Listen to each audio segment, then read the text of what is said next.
How to add a second Gmail account.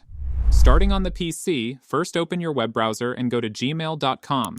If you're already logged into a Gmail account, you'll see your inbox. Now, click on your profile icon in the top right corner of the page. From the drop-down menu, select Add Another Account. You'll be prompted to sign in. Enter the email address of the account you wish to add and click Next, then enter your password and click Next again. You can now switch between accounts by clicking your profile icon again. Easy, right? Now let's add an account on a mobile device. Open the Gmail app on your smartphone or tablet. Tap on the menu icon, which looks like 3 horizontal lines in the top left corner.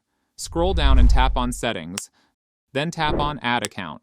Choose Google to add another Gmail account. You'll be guided through the login process. Just like on the PC, enter your email address, follow the prompts to enter your password, and you're all set.